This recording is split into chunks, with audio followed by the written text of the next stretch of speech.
আমাদের প্রিয় নবী সাল্লাল্লাহু আলাইহি ওয়াসাল্লামের সময় তিনি এক দলকে একটা অভিযানে পাঠিয়েছে। তাদের মধ্যে যিনি ইমাম সাহেব ছিলেন, ওই আল্লাহর বান্দা প্রত্যেক নামাজের মধ্যে যে কোনো সূরা পড়তেন, যে কোনো কেরাত পড়তেন, শেষে সূরা ইখলাসটা অবশ্যই পাঠ করে তারপর রুকুতে যায়। এখন সাহাবীদের মধ্যে একটা প্রশ্ন দেখা দিল যে এই লোকটা প্রত্যেক রাকাত নামাজে সূরায়ে ফাতিহা আলহামদু সূরা পাঠ করার পর যেই সূরাই পড়েন, যেই কেরাতই পড়েন, সাথে আবার কুল হুয়াল্লাহটা কেন পড়েন? আমরা তো নবী সাল্লাল্লাহু আলাইহি ওয়াসাল্লাম কিরকম করতে দেখিনি। তখন সাহাবীরা এসে নবী সাল্লাল্লাহু আলাইহি ওয়াসাল্লামকে জিজ্ঞাসা করলেন, ইয়া রাসূলুল্লাহ, আমাদের ইমাম সাহেব যাকে আপনি আমাদের সাথে আপনি দিয়েছেন, যিনি আমাদের সাথে আছেন, এই ব্যক্তি প্রত্যেক রাকাতে অন্য যা পড়ুক আর না পড়ুক, এই কুল হুয়াল্লাহ সূরাটা উনি পড়েই পড়ে, এটা উনি ছাড়ে না। এর কারণটা? তখন নবী সাল্লাল্লাহু আলাইহি ওয়াসাল্লাম জিজ্ঞাসা করলেন ওই ব্যক্তিকে যে তুমি কেন এই সূরা পাঠ করো?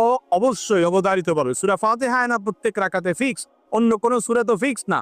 তুমি অন্য যাই পড়ো সাথে প্রত্যেক রাকাতে কুল হুয়াল্লাহ দিয়ে শেষ করে তারপর রুকুতে যাও কেন? তখন সে সাহাবী বললেন, ইয়া রাসূলুল্লাহ, আমি কেন পড়ি? কারণ কোরআনে কারিমে